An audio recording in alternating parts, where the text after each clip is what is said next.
People always tell you to trust your gut, but they never tell you what to do when your gut is screaming at you to run away from the person you love most in the world. My husband, Marcus, and I have been married for 4 years. We've been together for 7. I want to be very clear about something before I get into the details of what's been happening. My husband is not a cruel person. He's never been cold or distant or strange. He's the kind of man who remembers the names of every person he's ever met, from the barista at the corner shop to the guy who fixed our water heater 3 years ago. He cries at those cheesy holiday commercials. He once turned the car around on a highway because he thought he'd been unintentionally rude to a gas station attendant and couldn't stop thinking about it. I'm telling you this because what I'm about to describe is so completely unlike him that even now, sitting here in the dark, I keep trying to find a logical explanation. I keep trying to tell myself that I'm the one who has lost it. But deep down I know that isn't true. It started in February. It was a Tuesday, a day so mundane I didn't even think to mark it in my mind at the time. I came home from work around 6 p.m. The house smelled like garlic and rosemary. Marcus was in the kitchen making dinner. I dropped my bag in the hallway, called out that I was home, and walked toward the kitchen to give him a kiss. Before I even rounded the corner, I heard the click of the stove being turned off. By the time I stepped into the room, Marcus was already walking out through the opposite door into the living room. He didn't look at me. He just moved with this strange, focused intent. I assumed he'd just forgotten something. I poured myself a glass of water, listened to the hum of the refrigerator, and went into the living room to find him. But the room was empty. I heard his footsteps on the stairs, heavy and hurried. I called up, asking if he was okay. "Yeah, totally fine," he shouted back. His voice sounded perfectly normal. "Just forgot my phone upstairs. I'll be right down." He came back down 5 minutes later. Dinner was great. Our conversation was normal. We talked about my boss and his latest project. I forgot about the incident by the time we went to bed. But then it kept happening. It wasn't every day at first. Maybe once or twice a week. I'd enter a room and he'd leave it. It wasn't done in an obvious or dramatic way. He wouldn't bolt. He'd just find a reason to be elsewhere. He needed to check the mail. He forgot he'd started a load of laundry. He needed to get a glass of water. Always a reason. Always calm. By the 3rd week, the pattern was undeniable. I felt like a magnet pushing the same pole of another magnet. The closer I got, the further he drifted. I finally asked him directly while he was folding clothes in the bedroom. I walked in, and he immediately reached for the empty laundry basket to head to the garage. "Marcus, wait," I said. "Is something wrong? Have I upset you?" He stopped. He looked at me with genuine confusion, almost hurt that I'd even suggest it. He walked over, tucked a strand of hair behind my ear, and smiled. It was the same warm smile I'd fallen in love with. "Of course not, honey. Why would you think that? I just have a lot on my plate. You're imagining things." I wanted to believe him. I really did. But I started testing it. I'd walk into the bedroom where he was reading. He'd get up to get a snack. I'd follow him to the kitchen, and he'd suddenly remember he left a light on in the basement. I'd go to the basement and he'd get a private work call and step out into the backyard. I never once managed to be in the same room as my husband for longer than 60 seconds. And the thing was, he didn't seem angry. When we did pass each other in the halls, he'd squeeze my hand or kiss my cheek. He was warm, he was kind, he was Marcus. Except for the fact that he seemed physically incapable of standing in my presence. I called my sister, Sarah, and told her everything. She laughed it off. "Men zone out, Claire," she said. "He's probably just stressed at work and needs his space. Don't be a stalker." But Sarah wasn't living in this house. She didn't feel the sudden draft of air every time he swept past me to get to an exit. About 6 weeks in, I woke up at 2 a.m. The space beside me in the bed was cold. Marcus gets up sometimes when his mind is racing, so I lay there for a while, staring at the shadows of the tree branches dancing on the ceiling. 20 minutes passed. No sound of the sink, no creak of the floorboards. I got up to check on him. I didn't turn on the lights. I let my eyes adjust to the pale blue moonlight filtering through the hallway windows. I found him just outside our bedroom door. He was standing perfectly still, facing the door, staring at the wood as if he could see right through it. "Marcus," I whispered. He turned around. It was a slow, mechanical movement. And then he smiled. That same perfect smile. "Couldn't sleep," he said. "Go back to bed, Claire. I'll be up in a minute." I went back to bed, but I didn't sleep. He came back a few minutes later, crawled under the covers, and his breathing evened out instantly. In the morning, he made blueberry pancakes and asked about my plans for the weekend. I almost convinced myself the hallway encounter was a vivid dream. But I knew the way the carpet felt under my bare feet. I knew it was real. The avoidance reached a breaking point in March. It became less subtle, more frantic. One evening, I walked into the living room while he was watching TV. He stood up so fast he knocked his glass of scotch off the coffee table. The glass shattered, amber liquid soaking into the rug.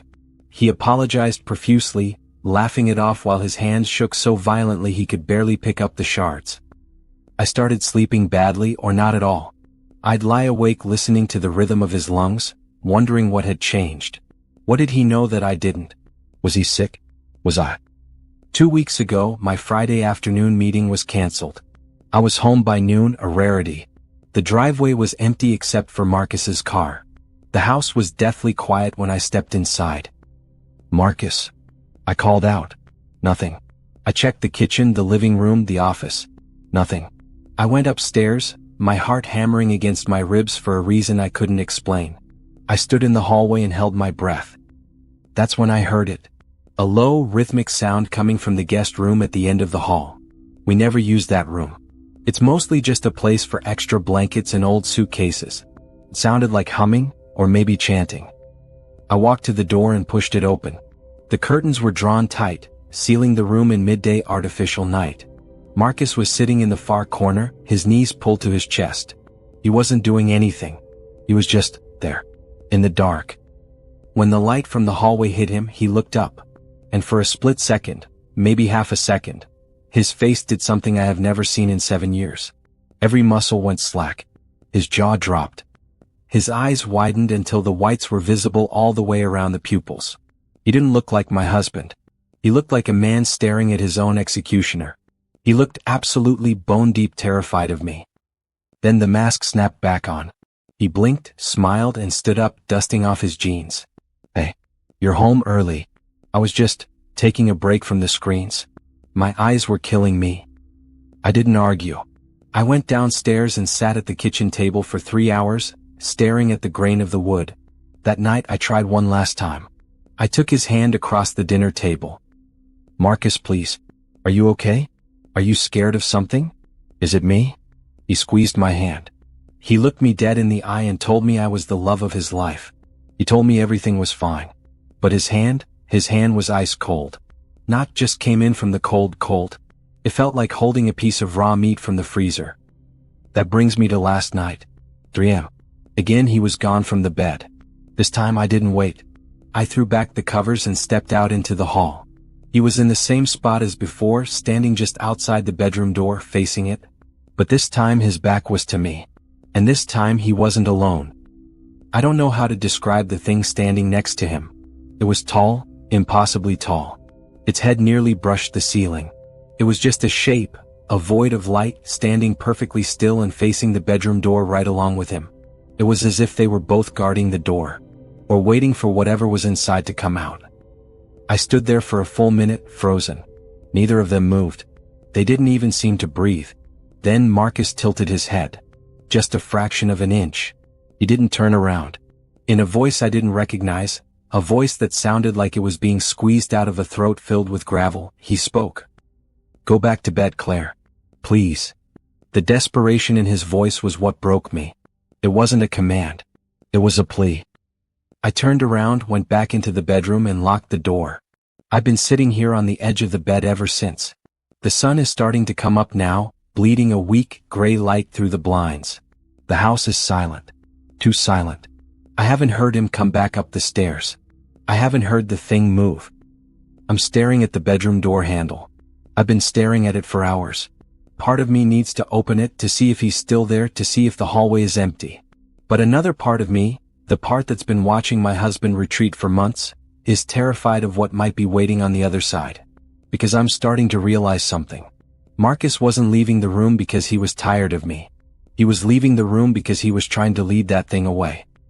And now, for the first time in months, I can hear footsteps approaching the door. And they aren't his.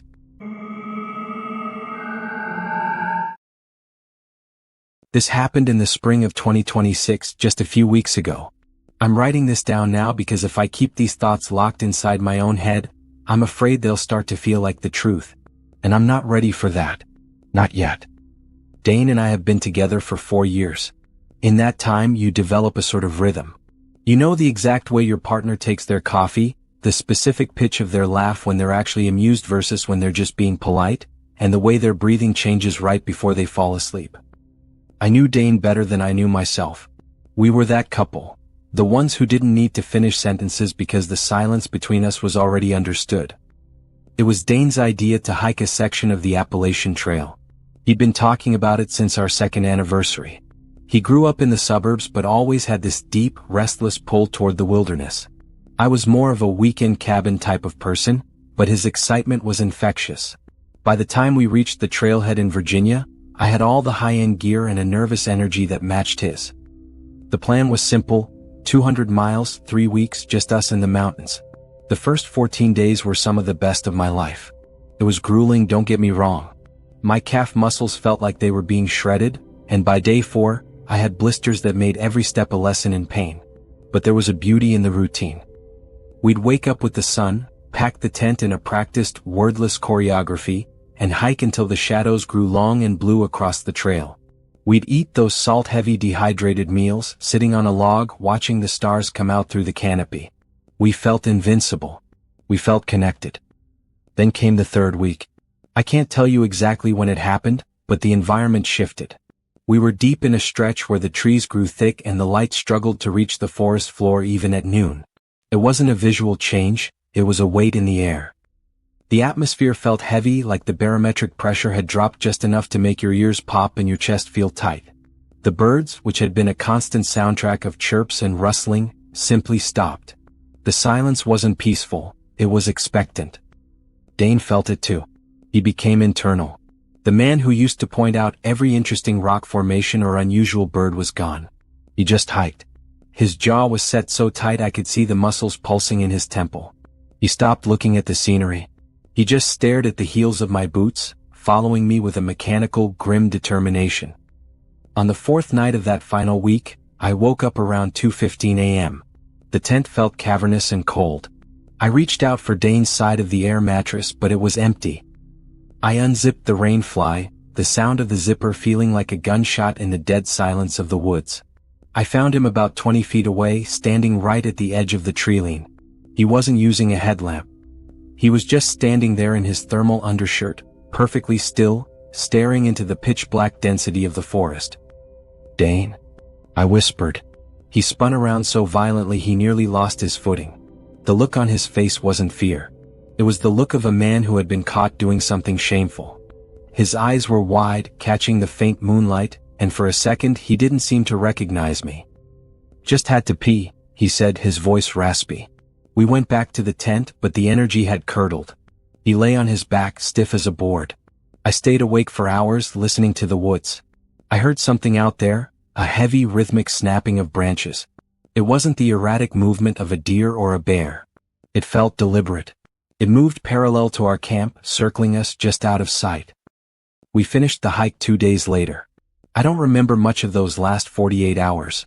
I have these strange, disjointed flashes. A metallic taste in the back of my throat, the feeling of damp earth under my fingernails, and the sensation of watching Dane's back as he hiked ahead of me, feeling like I was looking at a stranger. I thought coming home to our apartment in the city would fix it. I thought the hum of the refrigerator and the glow of the street lights would wash away whatever woods fever had taken hold of him. I was wrong. Since we've been back, Dane has been acting like he's living with a predator. He flinches when I walk into a room. Not a small startle, but a full-body recoil. Last Tuesday, I reached out to touch his arm while he was standing at the kitchen sink, and he made this sound, a high, thin whimper, and scrambled back against the counter, nearly knocking over a drying rack of dishes. "Sorry," he muttered, his eyes darting to the floor. "I'm just jumpy. Not sleeping well." He isn't sleeping at all. Every night, I wake up and hear him pacing in the living room. But the moment I open the bedroom door, he stops. He waits for me to go back to bed, then he creeps back in and lies on the very edge of the mattress, leaving a massive, cold gap between us. Then the locking started. For the past 6 nights, I've woken up on the living room couch. I have no memory of getting there. I don't remember getting up, walking down the hall, or lying down. Each time when I try to go back to the bedroom, the door is locked from the inside. When I knock, Dane eventually opens it, looking haggard and terrified. "You were sleepwalking again," he'll say. He says it with this forced, gentle tone, the way you talk to a dog you think might bite you. "I locked it because you kept trying to. You were just standing over the bed, staring. I didn't want you to wander out the front door." I want to believe him. I really do. But yesterday, something happened that I can't explain away. I was in the bathroom after dinner, washing my face. The apartment was quiet. I could hear Dane in the other room, the soft clicking of him typing on his laptop. I looked into the mirror, wiping the water from my eyes with a towel. My reflection was smiling. I wasn't smiling. My mouth was closed, my face was tired, and my heart was heavy with dread. But the woman in the glass, she had her mouth pulled back in a wide, fixed grin. Her eyes were bright and patient, watching me with an expression of intense, hungry curiosity. It lasted for maybe 2 seconds. Just long enough for me to see it, to feel the cold realization sink into my gut, and then it was gone. It was just my own exhausted face again. I stayed in the bathroom for 20 minutes, shaking. I told myself it was the lighting. I told myself I was hallucinating from the stress of Dane's behavior. But then I started thinking about those last 2 days on the trail. I looked at my hands. My fingernails are still stained with dirt that won't come out no matter how much I scrub. I remember waking up once near the end of the trip, face down in the leaves 50 yards from our tent, with no idea how I got there. I remember the smell of raw copper and wet fur. Last night I sat Dane down. I told him he had to look me in the eye and tell me what happened out there. I told him I knew he was scared of me and I needed to know why. He looked at me for a long time. His eyes filled with tears, but he didn't let them fall. He looked like he wanted to scream, but something was holding his tongue. "You haven't done anything," he whispered. "I'm just in my head. I promise." He reached across the table and squeezed my hand. His skin was ice cold. He let go almost instantly, as if the contact burned him. I went to bed early, but I didn't sleep. I lay there in the dark, and for the first time I felt it. That thickness from the woods. It was here in our bedroom. It was inside me. I felt a physical sensation underneath my skin, like something was stretching, unfurling itself after a long sleep. And then came the hunger. It's not a normal hunger.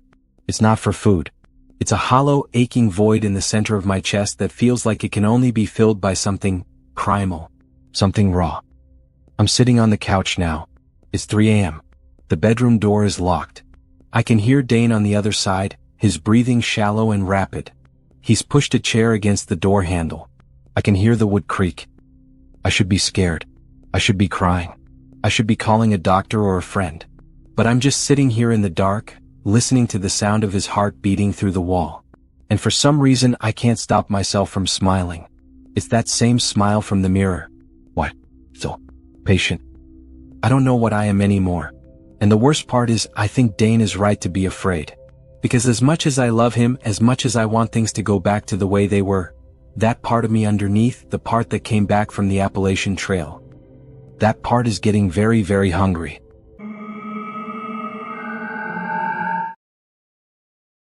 I have a confession to make, and to be honest, it's a little embarrassing. Or at least I thought it was. Looking back now, I realize that embarrassing wasn't the right word. Terrifying would have been more accurate. This all started back in the late autumn of 2025. At the time, I lived in a large, slightly drafty farmhouse on the outskirts of a quiet town. It was the kind of house that was always filled with noise, the thumping of feet on the stairs, the clatter of silverware, and the constant rhythmic hum of a busy household. As a mother of 8 children, that noise was my lifeblood.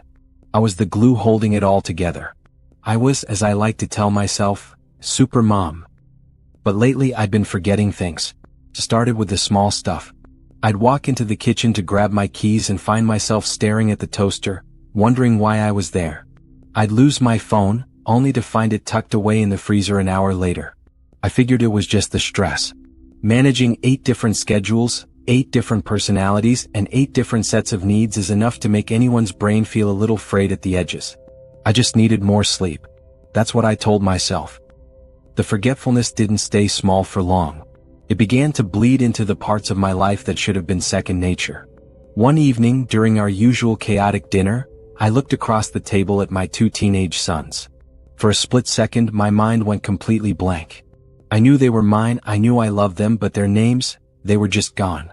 I ended up calling them both Sweetie for the rest of the night, wearing a wide, practiced smile to hide the cold spike of panic in my chest. Pretending was my superpower. I couldn't let them see me struggle. If I wasn't the super mom who could handle anything, they'd get scared. I couldn't bear the thought of them feeling unsafe. Then came the blackouts. I'd be vacuuming the downstairs hallway, listening to the drone of the machine, and then, click, I'd suddenly be standing in the upstairs bathroom with a sponge in my hand. No memory of walking up the stairs. No memory of the intervening 10 minutes. It felt like someone was taking a pair of scissors to the film reel of my life, snipping out frames and taping the ends back together. There was this hollow vacancy in my head, like half of my consciousness had been scooped out and replaced with cold, gray fog. I'm just not feeling well, I'd tell them whenever I snapped at them for no reason or stared blankly at a wall for too long. It was a convenient lie. It was better than admitting I thought I had a brain tumor or early-onset dementia. The kids noticed, of course. Children are more perceptive than we give them credit for. They started whispering. I'd catch them huddled in the corners of the living room, their voices dropping to a low murmur the moment I entered. Their eyes would follow me, wide, watery, and filled with a look of denial that mirrored my own. The paranoia began to set in. Why were they looking at me like that? Why were they always talking about me? The peak of my confusion happened on a Tuesday morning. I was in the kitchen preparing breakfast. I remember the smell of the coffee and the sound of the rain against the window. I had a box of cookies I'd made the night before, peanut butter cookies. I presented them to Anastasia, my youngest. She looked at the plate, then up at me, her lip trembling. She's been allergic to peanuts since the day she was born. I felt a surge of irrational anger. Why was she looking at me like I was a monster? Just eat them, Anastasia, I snapped. The silence that followed was heavy, suffocating. I don't remember the next few minutes. The fog rolled in, thick and suffocating. When it cleared, I was standing over the dining table, pouring milk into a bowl of cereal. Mom? I blinked. My eldest, Adam, tall, blonde, wearing those thick-rimmed glasses, was staring at my hand. Mom, he said, his voice strained. I said that's enough milk. I looked down. I was still pouring. The milk was cascading over the rim of the bowl, soaking into the wood of the table, dripping onto the floor. I jerked the pitcher back, my hand shaking. My nose began to itch, and when I swiped at it, my hand came away red. Deep, thick blood. Mommy? Anastasia whispered. She was leaning toward her sister, her eyes darting toward me. Hey. I slammed my fist onto the table, the sound echoing like a gunshot. Stop talking about me. I can hear you. Keep your mouths shut and eat. The regret hit me instantly. Their faces went pale. I felt sick. My legs were aching with a deep, structural pain I couldn't describe. I'm sorry, I whispered, clutching my stomach. I just need to go, lie down. Breathing it's hard. The air felt like poison. I turned to leave, but the room began to tilt. Mom? Adam stood up. He didn't look scared anymore. He looked clinical. He reached out, but he didn't touch my forehead to check for a fever. His fingers tiptoed across my scalp, his touch cold and strangely detached. Mom, he murmured, can you tell me what my name is? I nodded dizzily, blood now streaming from my nose and staining my chin. Ace, I whispered. You're Ace, my son. He nodded, a single tear tracking down his cheek. It's okay, Mom. You're going to be okay. I reached out to hug him, to pull him into my chest and tell him everything would be fine. But as I shifted my weight, I felt a strange lack of resistance. There was a sickening, wet thud on the hardwood floor. I looked down, expecting to see a dropped dish. It was my right arm. It lay there on the floor, severed at the shoulder, looking like a piece of discarded upholstery. I didn't scream. I couldn't. I felt a sudden pressure behind my left eye, a sharp pop, and then my vision on that side went dark. I heard something small and wet roll under the dining table. My eye. I was falling apart. Literally. Adam or Ace didn't scream either. He just sighed, reaching out to grip my chin with a firm, steady hand. He muttered, inspecting the jagged seam at my shoulder. Maybe the new arms were a bad idea. Whose idea was it to add the arms? Hers were fine. We found her in a garbage disposal, Ace. Another voice spoke up. It was Zach. He wasn't eating cereal. He was watching me with an expression of mild annoyance. She needed new arms. How else was she going to clean up? The world turned black. The truth of the house. When I woke up, I wasn't in my bedroom. I was in a basement, hooked up to a humming machine that smelled of ozone and rot. Ace was sitting on the edge of the bed, a laptop resting on his knees. I was 8 when my parents died, he said, his eyes fixed on the screen. The world ended. Bird flu. It took everyone. We were alone, just a bunch of kids in the ruins. We did bad things to survive. But Anastasia, she wouldn't stop crying for her mother. It was driving me insane. He looked at me then, and I saw the genius in his eyes, a cold, terrifying brilliance. I found you in a dumpster. You were dead, obviously. Someone had even taken your head, probably for food. But the rest of you was mostly intact. I realized that if we wanted to stay human, we needed a mom. So I collected some parts, stitched you together, waved my magic wand. He gestured to the space next to me.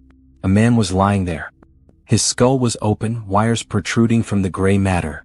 He was a patchwork of different skin tones, held together by thick black surgical thread. He's a work in progress, Ace said, smiling. We pulled him from a lake. I'm still downloading the dad personality into his cortex. But he looks the part, doesn't he? He's helped me up. Don't worry about the memory lapses. That was just your old consciousness trying to wake up. I fixed the code. Your mom now. Just mom. I went back upstairs. I served the cereal. I smiled at Anastasia. But as I stood there, I looked at my hands. One was pale and slender. The other was calloused and tan, stitched onto my wrist with wire. I wondered who they belonged to. I wondered whose lungs were currently inflating in my chest. Then he walked in. The man from the basement. Dad. He wore a confident grin, even though a flap of skin on his neck was peeling away. The children cheered, rushing to hug him. He laughed, his voice sounding like a recording played through a broken speaker. He walked over to me and took the bowl of cereal I had spiked with plant killer, my desperate attempt to end this nightmare. He dumped it into the sink, his eyes meeting mine. They weren't the eyes of a father.